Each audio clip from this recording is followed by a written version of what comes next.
Adolf Hitler changed the world. He was a messiah to his people and the Antichrist to the rest. He was personally responsible for the deaths of millions of people around the globe. He is the greatest war criminal in history. We are all familiar with the rise to power of the Nazi Party and the global conflict they instigated. But not everybody is aware of how this all came to be and the many secrets.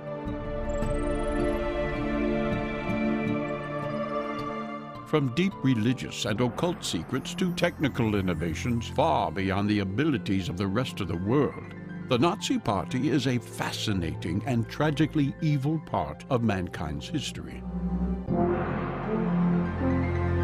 From flying wings, super heavy tanks, and suicidal rocket bombs to flying saucers and huge orbital solar mirrors, the world of Nazi war machines brings to mind the Death Star and superweapons of Star Wars.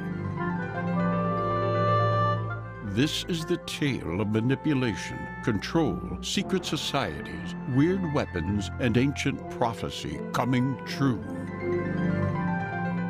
This is the tale of the world's most terrifying element of humanity, the dark side. Welcome to Nazi War Secrets. There can be very few people who have not heard the term Nazi, and yet there are very few who can pinpoint the actual meaning. Yes, it brings to mind terrible aristocracies and evil-looking characters from war films. We all know that it is a word with evil connotations. Their symbol, the swastika, is banned from public display in almost all parts of the world. But why is it that in living memory, millions of people followed them? How did so many people get drawn into what became quite possibly the darkest period in human history? What weird and sick ideas did they come up with? The actual term Nazi is the shortened version of the National Socialistic Workers' Party, the brainchild of one particular man who rose from the ashes of a poverty-stricken Germany, Adolf Hitler. As a youth in Austria, Adolf Hitler became politically influenced by radical German nationalism. This led him to anti-Semitism as well as hatred for the Slavs, Habsburgs, Catholics, and more.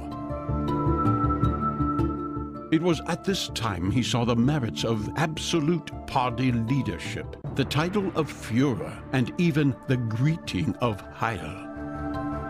Heil mein Führer simply meant, "Hail, my leader." Later, a chant, Sig Heil, was created for public occasions as the Nazis understood such things created a harmony among the followers, much like mass hypnotism.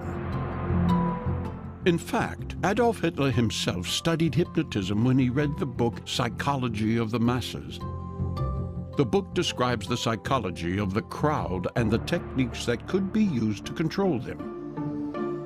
Using hypnotic suggestions, a crowd can be manipulated. Repetition and the use of movement are key. When an animal walking through a wood sees a movement, it stops and looks.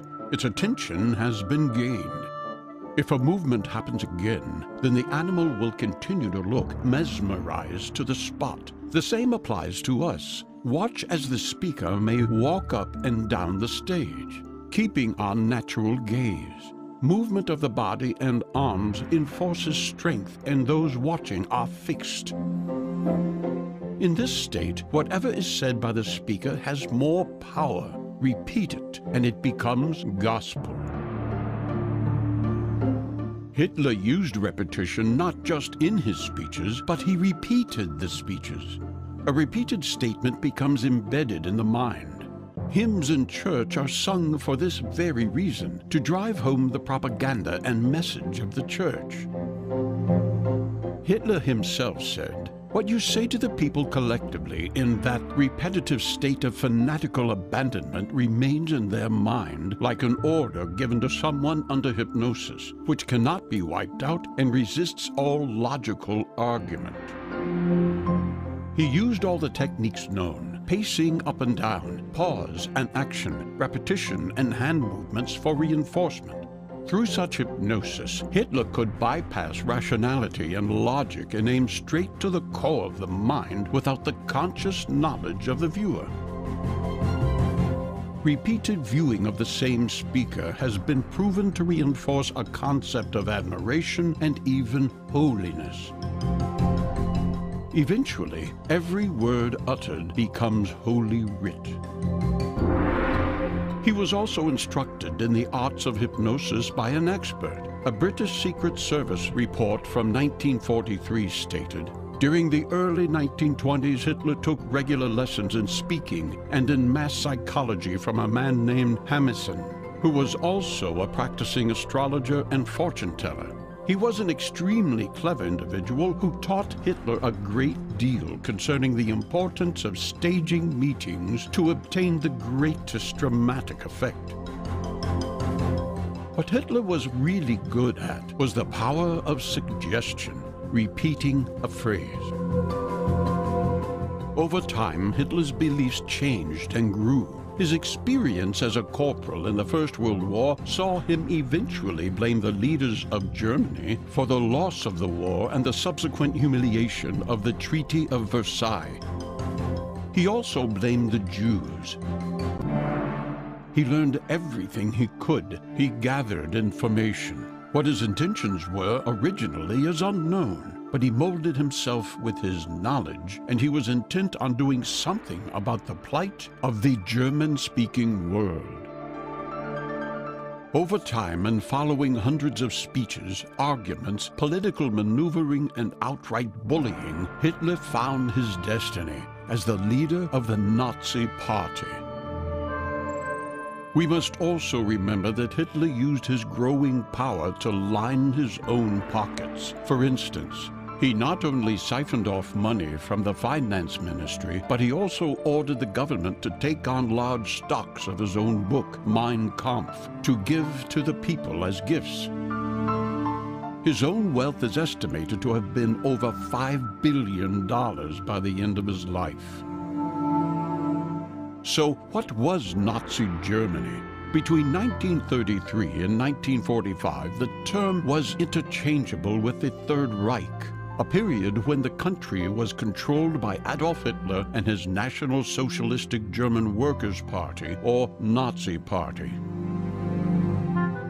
Under Hitler's reign, Germany changed into a fascist totalitarian state, whereby all facets of life were controlled by the government.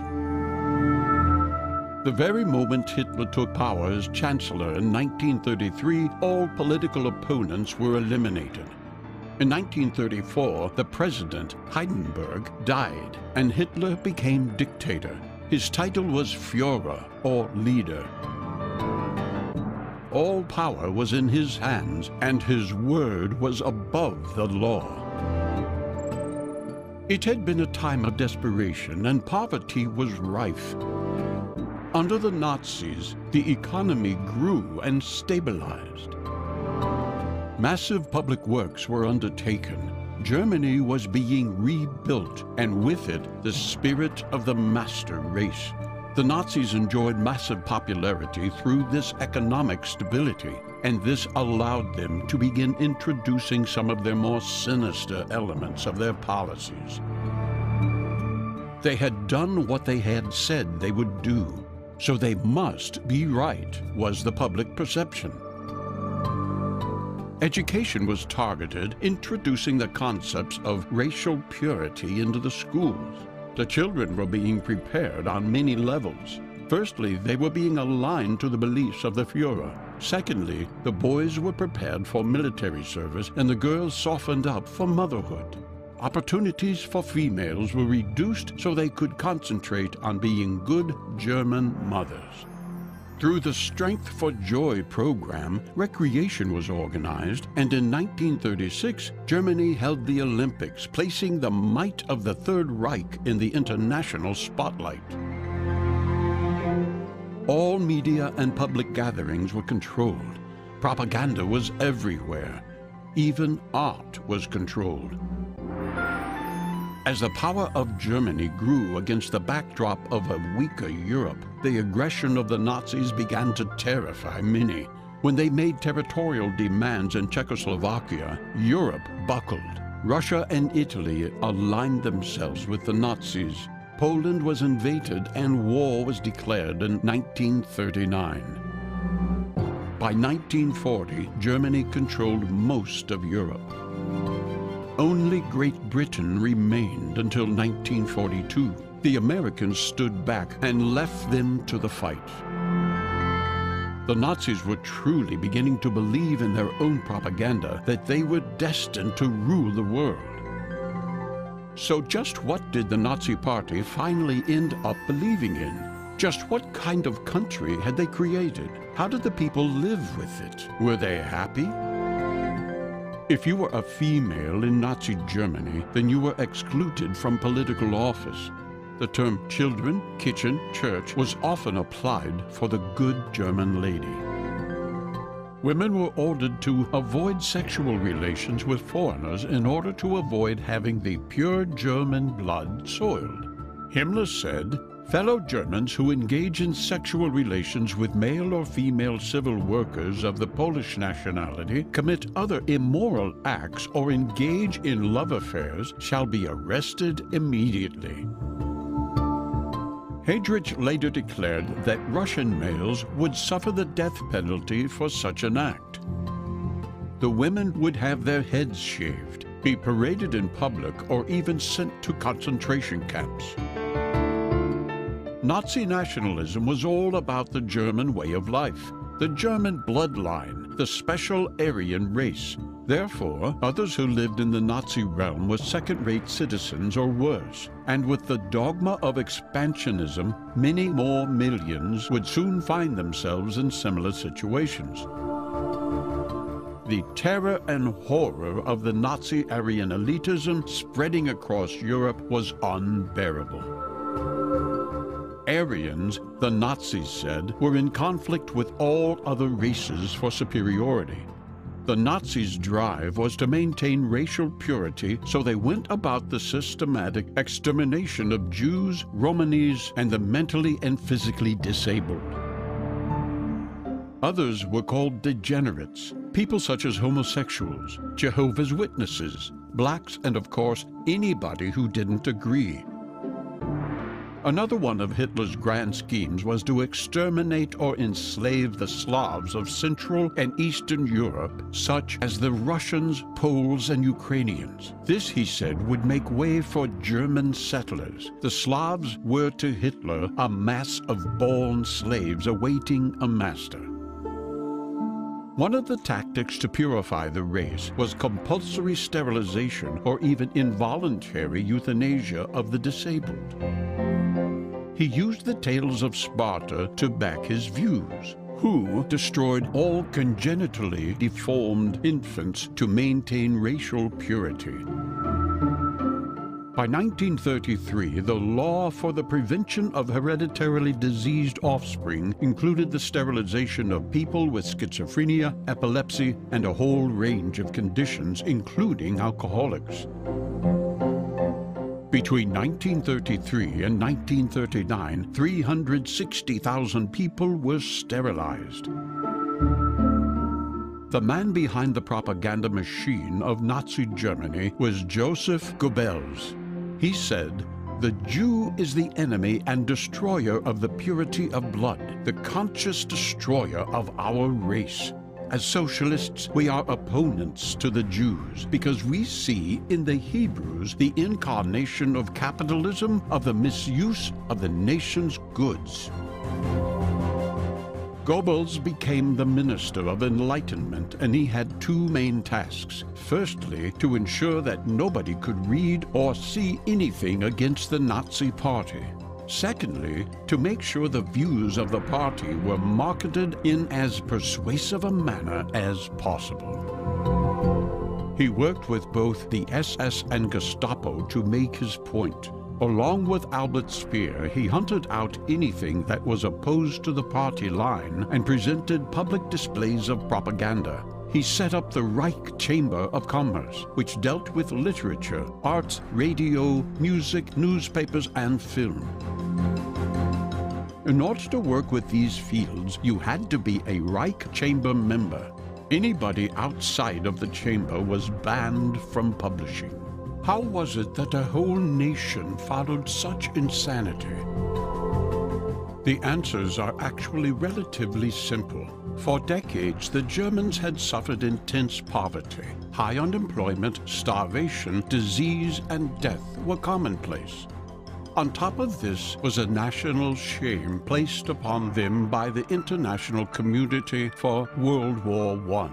They had lost land, welfare, and prestige. Along comes a political solution that promises to save the nation on every level. A savior rises in the form of one man who can spellbind the poor and desperate peasants. The blame is placed elsewhere. The people are called chosen ones, special, superior. It is a trick used over the millennia and will no doubt be used again. In small ways, it is utilized in every political campaign. Year after year, this goes on, and the crowd grows even larger. Eventually, a tipping point arrives when the few have become the majority and the rest must follow the sheep through fear or being swept up in the crashing wave. Once crowds of people are convinced, it is a simple process of nature that follows.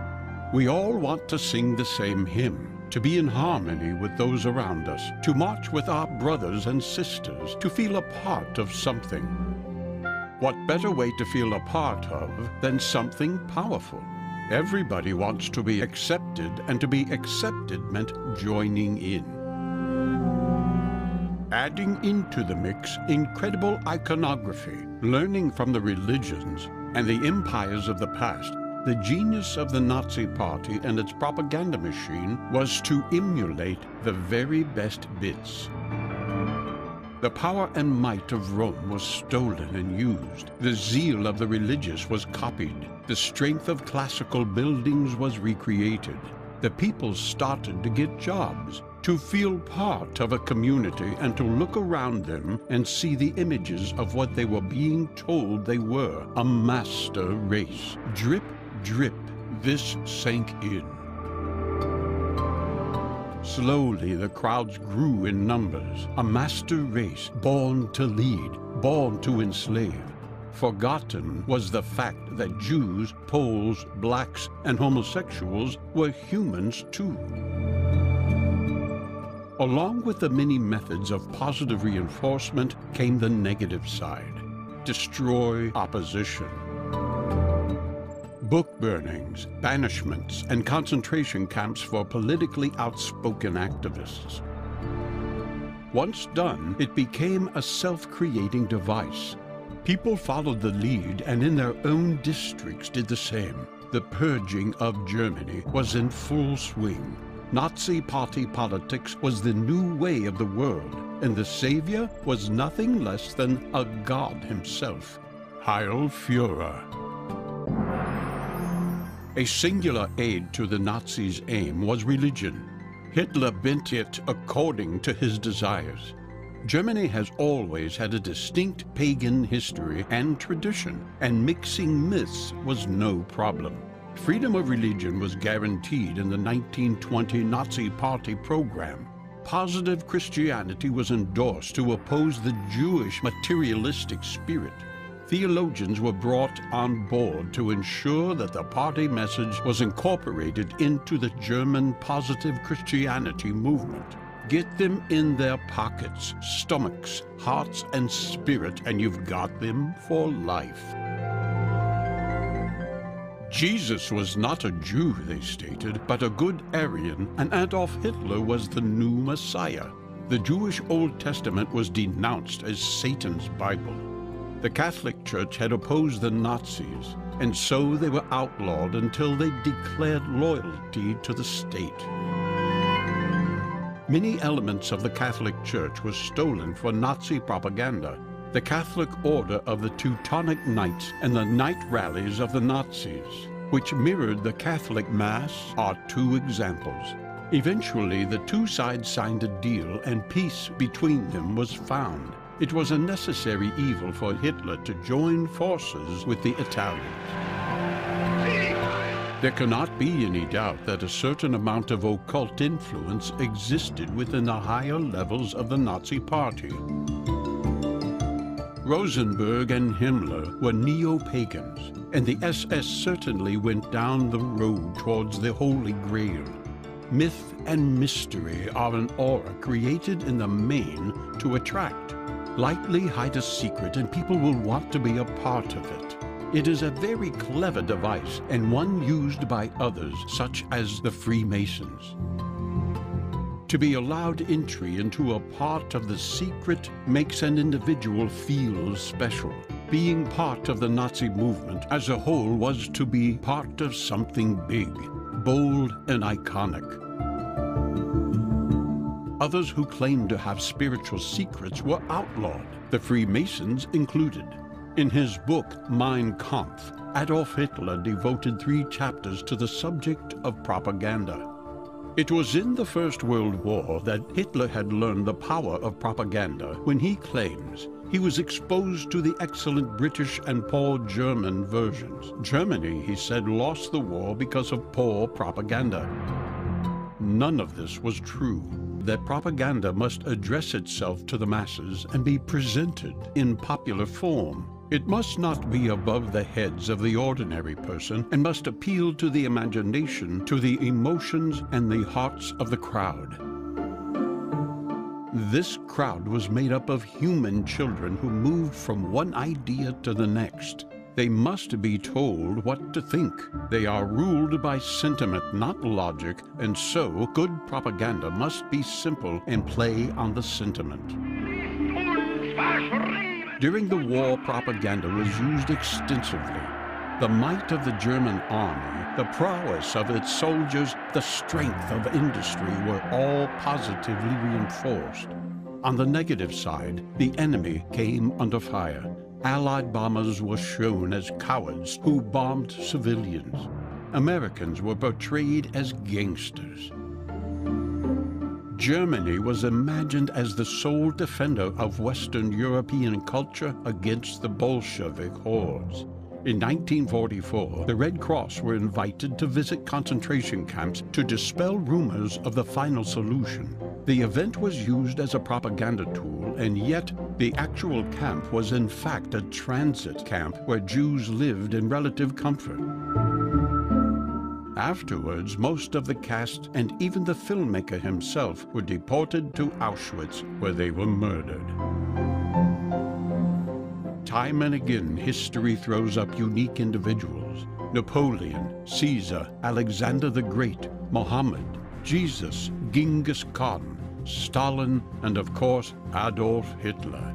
In each period, there were different circumstances, but there were also similar ones. But could it happen again?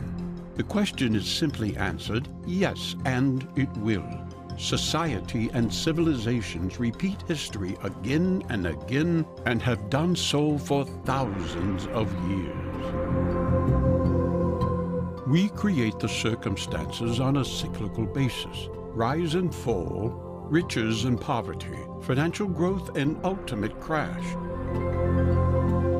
Once we are in the time of crash, beware, for the masses become hungry and angry. Right-wing and nationalistic fascism rise. Before the Second World War, a great many such groups emerged, not just Nazi Germany, but across the globe.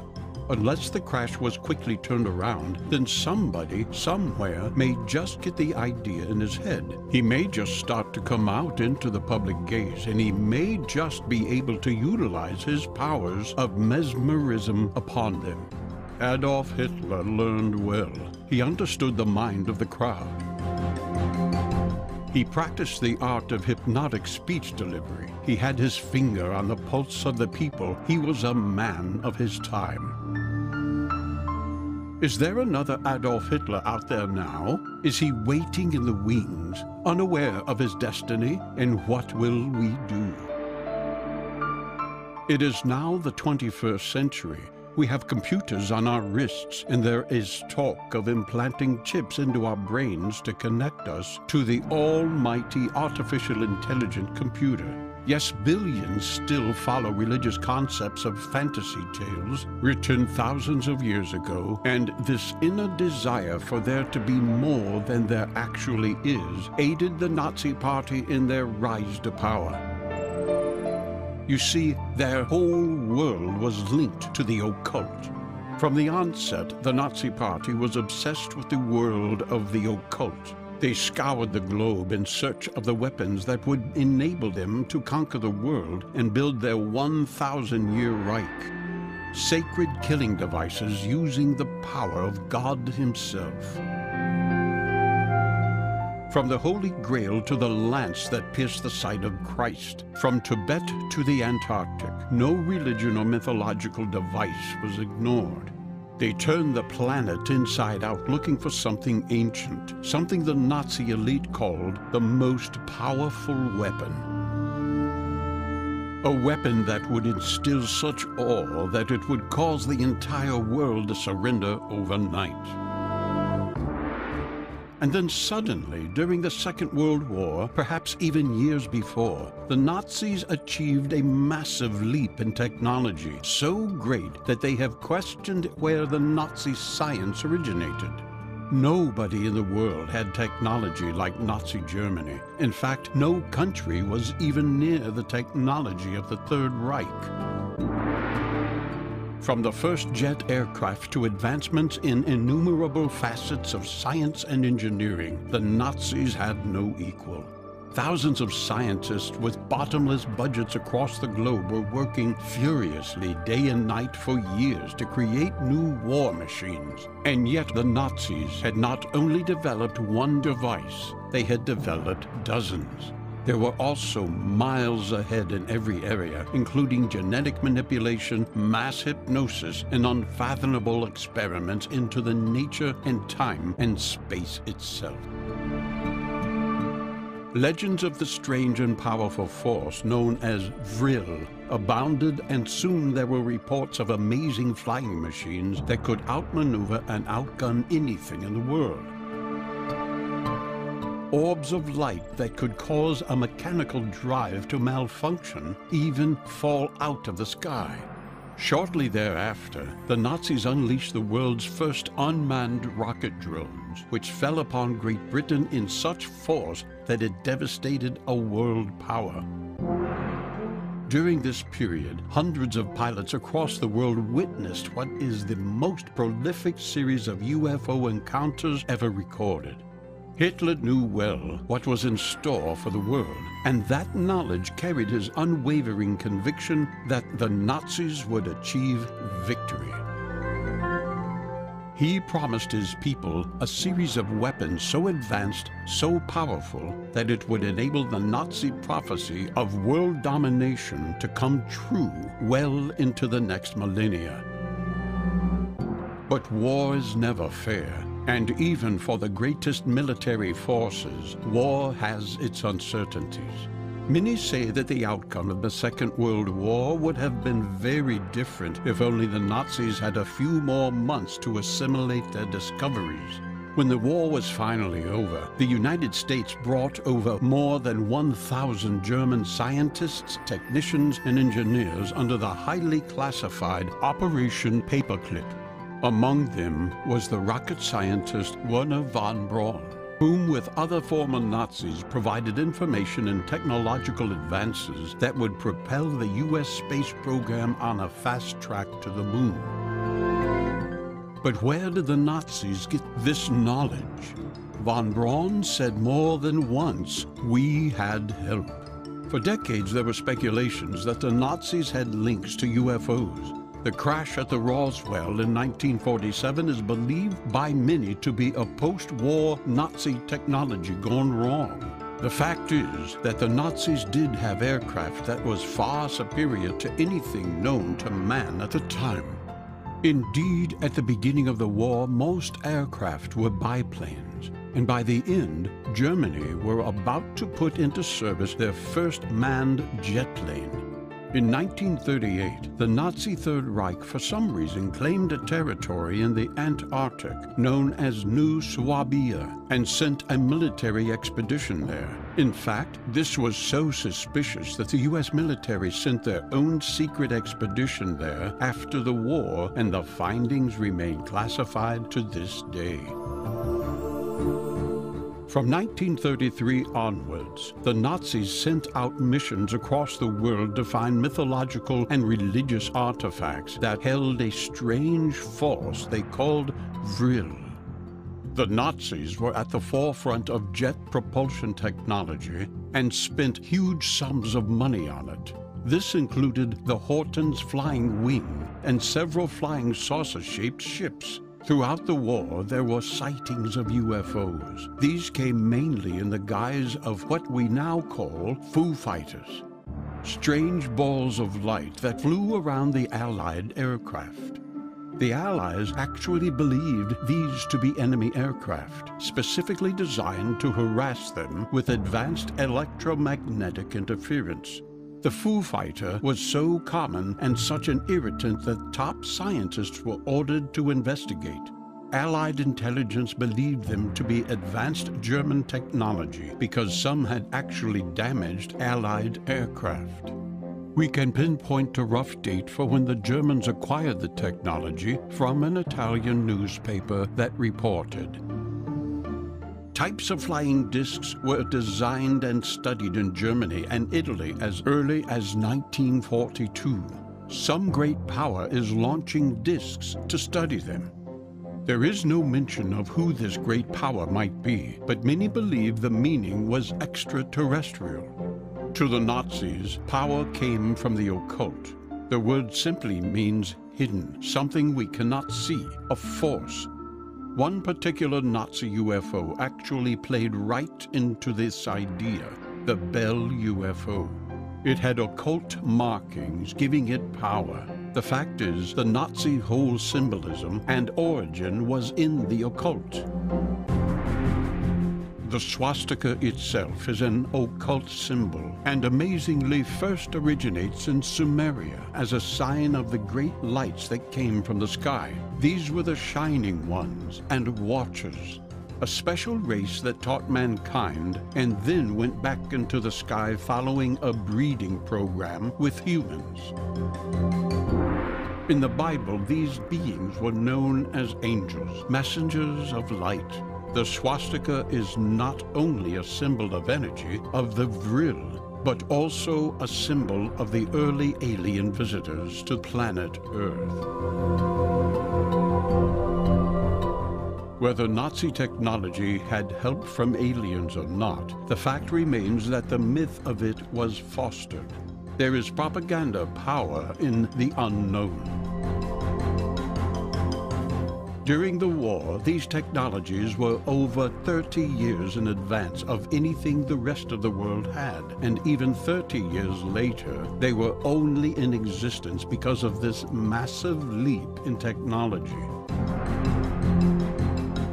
The U.S. never achieved this kind of success, even then.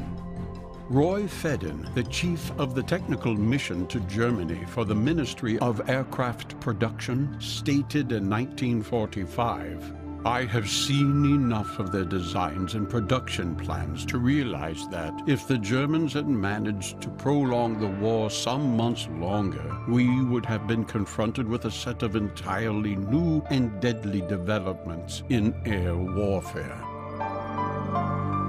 He also said that there were several other projects the Germans had been working on, but to this day, those projects remain secret and unknown. So just where and how did the Nazis come across this advanced technology? Could it really have been from the aliens? In 1937, 2 years before the start of the Second World War, And 10 years before the infamous crash at Roswell, a UFO crashed in the German countryside. We only know of this crash from eyewitness accounts and many rumors. Why? Because both the Allies and later the USSR did everything they could to cover it up. When the reports of the crashed UFO reached the Nazi high command, Hitler sent out his top scientist and the Luftwaffe to investigate. The craft was moved to a secret location somewhere near the River Rhine, and other parts shipped close to the Austrian border. We do not know why the parts were separated, unless there were actual beings inside. Quickly, Nazi teams of engineers were assembled to work on the salvage. The skillful engineers managed to retro-engineer various designs, but seemed to always come up against a problem. It has been suggested the main issue was the material. Mid-20th century metallurgy was not up to the same standards as the crashed ship. And no matter how hard they tried, scientists could not replicate the materials. It may be that the metal itself had some form of anti-gravity element and stabilizer. Hitler stepped in and ordered his top scientists to get the technology working. Actual secret documents recovered by Allied military intelligence revealed that the Nazis were actually getting close. But test pilots were killed, and they simply couldn't get it right before the end of the war. The steel or aluminum was too heavy or too soft. The craft were unstable. Nothing matched the alien metal, which was light and strong. In 1944, they got very close with a new mixture of aluminum and magnesium. But it was too late, and most efforts went into the production of the unmanned V-2 Vengeance rocket. So why did the craft crash over Germany? Was there already some form of contact? We have already hinted at the world of the occult within the Nazi dream. There were two main strands to this. The origin and the mother of the Nazi Party was a group known as the Thule Society. Members believed that there was an ancient race of semi-divine and perfect humans that had come from a place called Thule, a kind of Atlantis. It was a perfect utopia, a Germanic dream state, and home to almost alien-style beings. Many believed that these beings could still be contacted and even found, channeling thoughts to and from the superior race. Another society linked with the first was the Vril Society of Berlin. Vril was a kind of occult energy force, powerful and with the added bonus of allowing communication between dimensions. Together with the Thule and Nazi Party, it was believed they actually made contact with aliens or the ancestors and began developing flying saucers and other technology. Some believe that following the war, these people retreated to a secret Nazi base in the Antarctic. Whatever the truth, there is often no smoke without fire. Something about these rumors came from somewhere, unless, of course, it was all part of some occult propaganda machine. Or maybe there was a little more to it, such as drug abuse. As they built the Nazi super-Aryan race, there was a lot of propaganda about health and well-being. Hitler himself was supposedly a non-smoker, vegetarian, who didn't drink alcohol. He was also injected with various concoctions of drugs, including cocaine and morphine. The truth is that drug abuse was widespread in the Nazi Party, and maybe this aided to their devout beliefs in the paranormal and occult. Hitler and the Nazis saw all of this as some form of morphed religious reality, that he was bringing perfection to the world for the ultimate goal of divine judgment. And if he and others were abusing drugs, then this would all seem very real. Some claim that Hitler and other Nazis communicated with the ancient Nordic gods and managed to know their will. This communication apparently allowed the Nazis to technically advance above all other nations, not just by a few years, but decades. From radar and infrared technology to heavy water and rocket engineering, all Allied members truly believed in the infamous Foo Fighters of Nazi origin. All the Secret Service documentation we have proves that fact, a fact never denied by the Nazis. These Foo Fighters not only maneuvered in extraordinary ways, they also had advanced electromagnetic disruption capabilities that only became available to the rest of the world decades later. The Nazis did meddle with flying saucers, and for the last 70 years, these have been the classical craft sightings all over the world. In the 1930s, the Germans had 57 submarines. Within the space of 4 years during the war, they built over 1,000 technologically advanced and superior U-boats that outfought anything the rest of the world had. This massive Nazi U-boat fleet was not scuttled after the war. It was not handed over to the Allies. It simply disappeared, along with tons and tons of Nazi gold. That gold is estimated to be worth trillions of dollars and yet remains undiscovered. Huge amounts of money was spent in weapons researched by the Nazis. Let's have a look at a few. We will begin with the Heinkel HE-162, otherwise known as People's Fighter. This plane was designed and launched in just 3 months and was intended to be a plane anybody could fly. In fact, it proved to be the exact opposite, therefore utterly useless. And yet it went into production and almost none of them were ever flown. On the ground, we found the Panzer Maus tank, which still holds the title of the largest fully enclosed armored vehicle ever built. It was designed by Dr. Porsche and was 3 times heavier than the next tank down the size scale. It was designed to be able to go 13 meters underwater. It never went into production due to the costs of producing such a beast.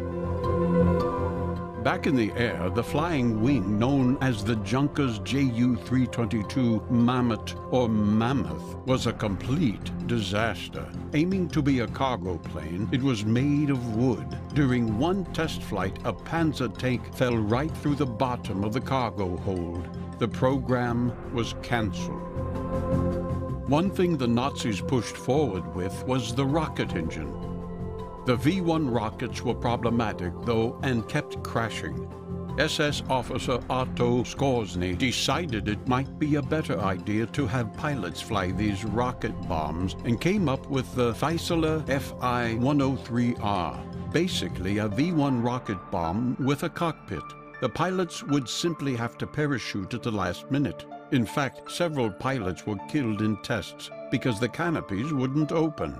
The volunteers were known as self-sacrifice men. They were never put into service.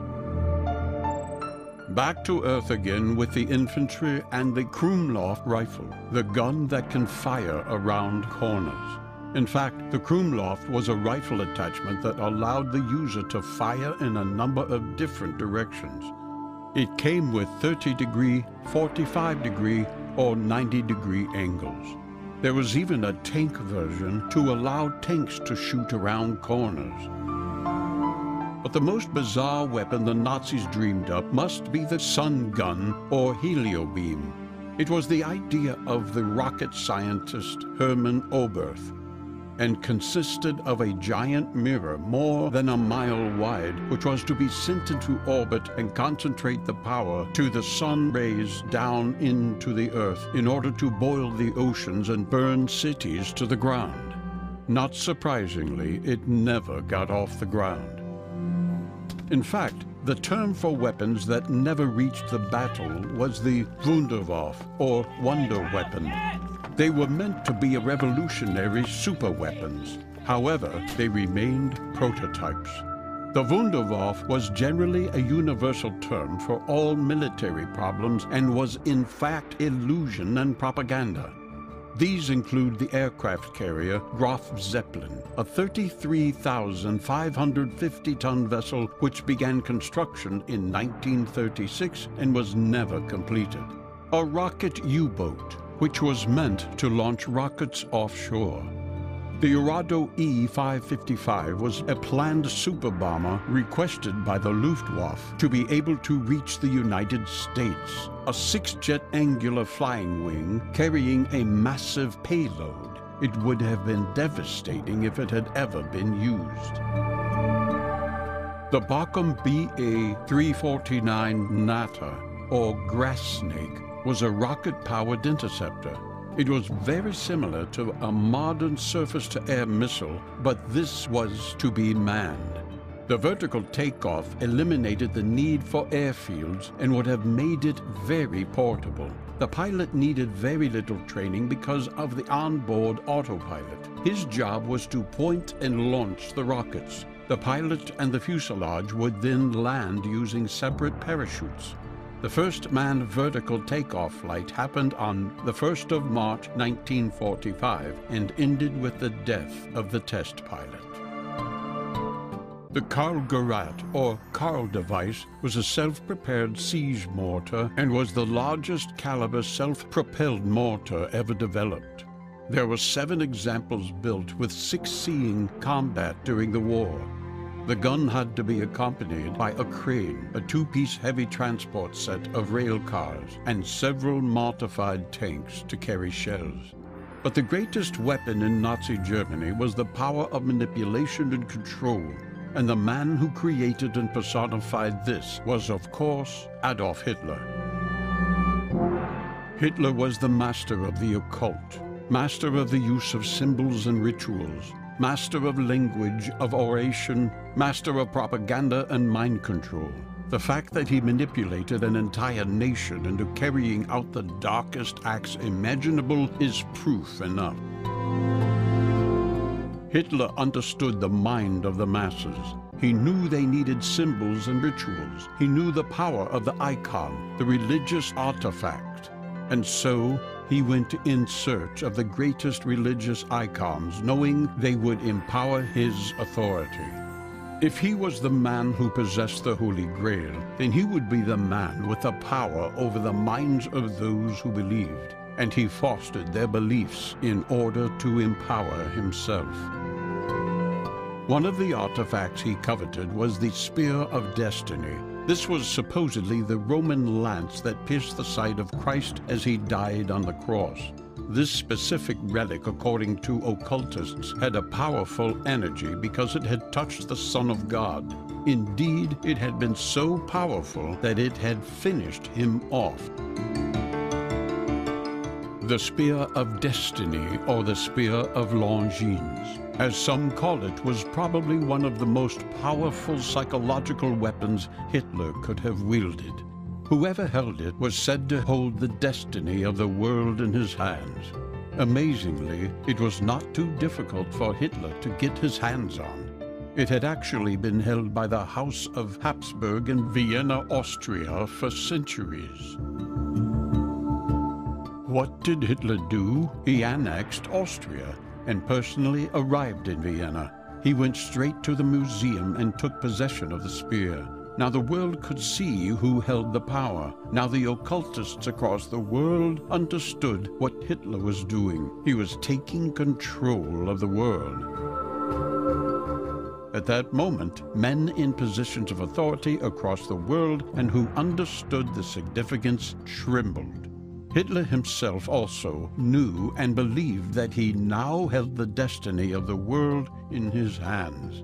The amazing thing is, it was true. He did.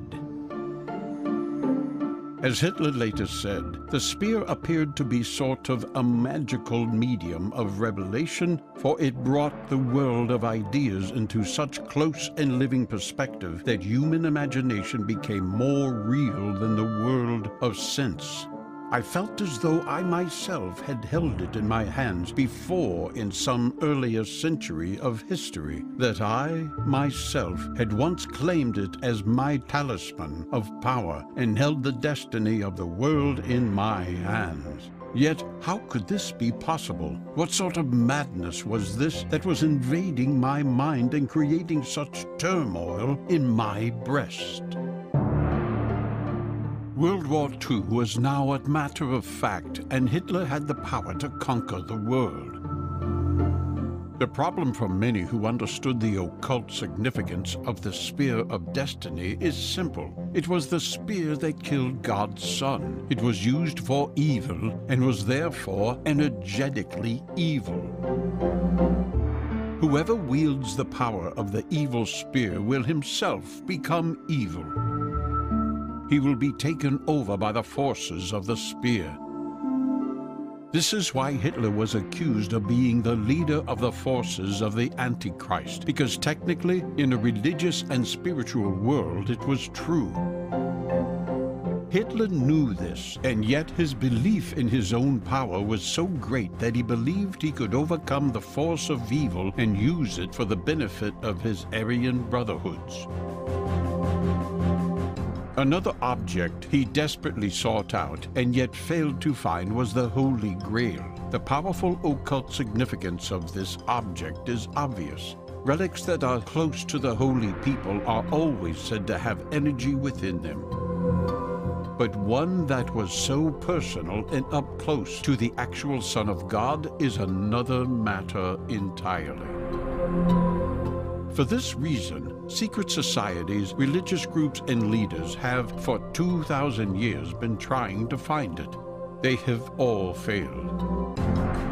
There are plenty of rumors and stories about its whereabouts, but no definite evidence. To those with the eyes to see, the occultists who understand what was happening, this desire of Hitler to find these relics was proof that he was the leader of the Antichrist movement.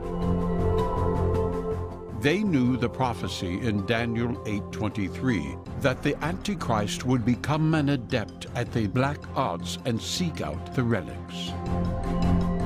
In fact, Hitler's shamanic tendencies were not something he discovered late in life. He did in fact know about them from an early age. When he was only 15 years old, his friend watched as Hitler started speaking in tongues. A strange voice emanated from him. The catalyst had been the Wagner play. The result was a torrent of how Hitler would change the face of Europe through a special mission entrusted to him. Whatever the cause of such an outburst, the bizarre fact is that his own prophecy came true. Everything the Führer utters is religion in the highest sense. Almost everything Hitler did played into the hands of those who believed him to be the Antichrist.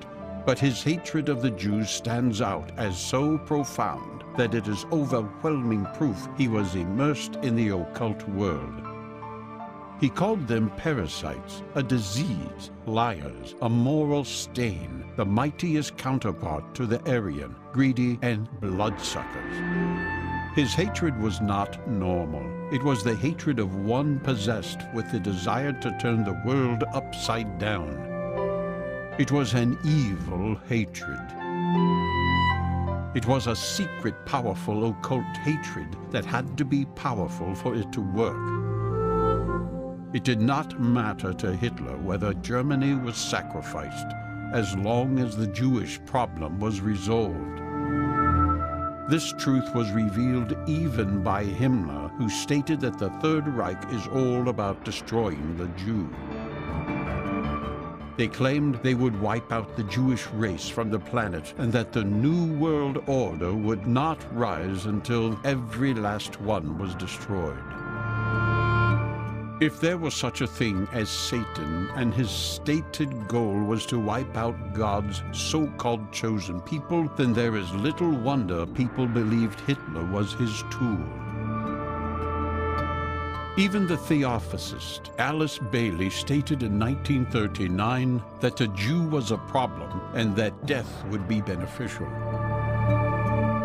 It was a common belief among occultists that the Jews were to blame for all the woes of the world, and so Hitler's rise to power was not overwhelmingly problematic to a great many. It was the poor, innocent Jew who suffered at the hands of the Nazis in concentration camps. These were the ultimate revelation of Hitler's evil.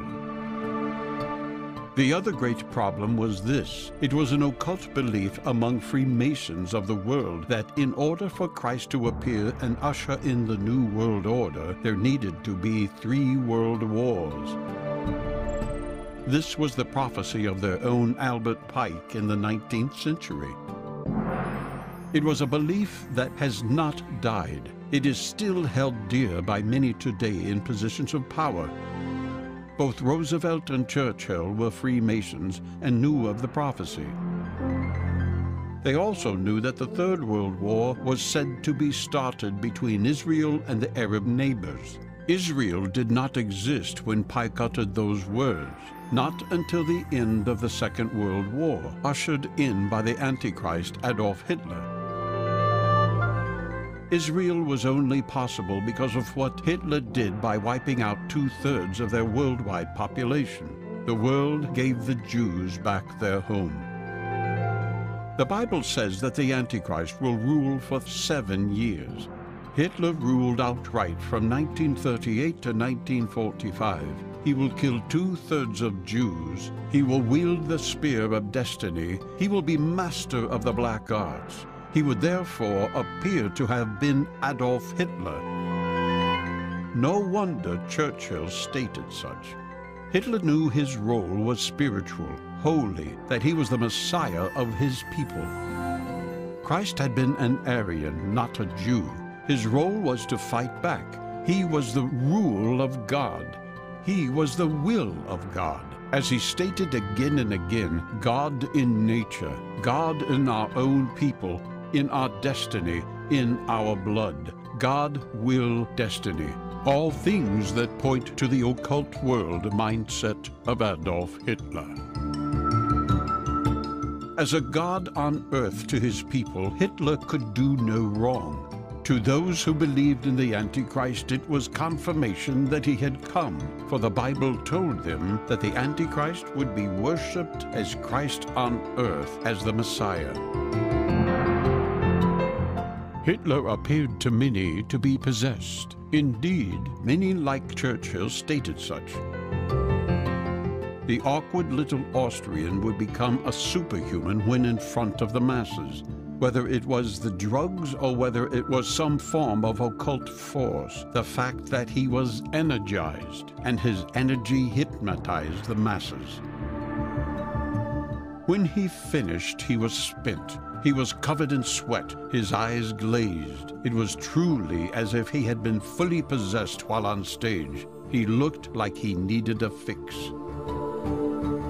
His mentor, Eckhart, would have been proud. And here's the crunch. Eckhart was a member of that occult group, the Thule Society.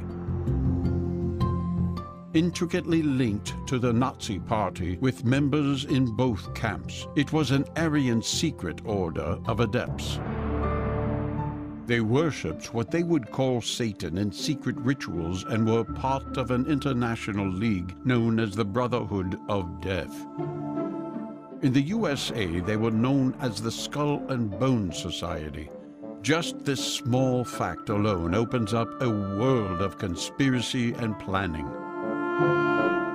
They work on prophecies, and Eckhart had his own. In 1910, he told his companions that he had received a command from Satan to prepare a vessel for the Antichrist in order to lead the Aryan race to glory.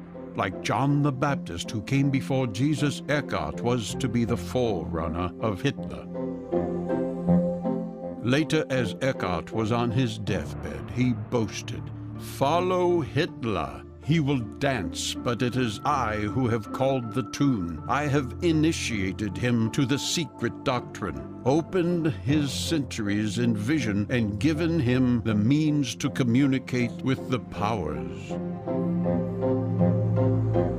Occultists also pointed to a Russian mystic who had also foreseen the coming Antichrist. Suicidal stated that the spirits had revealed to him the coming of the beast. He would inhabit the soul of a man of flesh and blood, a man dressed in everyday clothes and so inconspicuous that he could pass unnoticed in a crowd. His voice would ring out with magical powers, with seductive tones of the Pied Piper. He will seduce great leaders and excite the masses to rise up and turn a culture into a heap of rubble and ashes. He may wear a comic mustache, but he will be a bloody, hungry tyrant. Adolf Hitler was an ordinary man. He started with fairly humble origins. He heard the voice of destiny and came into contact with those that understood the power. From future popes who guided him to mystics of secret societies who trained him, he was utterly convinced that he was the Messiah of the Aryan race who would bring power and glory back with the conquest of the whole world. Nothing would stand in his way, and especially not those he called liars, the Jews. By the time Hitler had finished, he would have caused the deaths of millions. Millions more would be traumatized physically and mentally. The world would never be the same again, and all because of the evil of one man.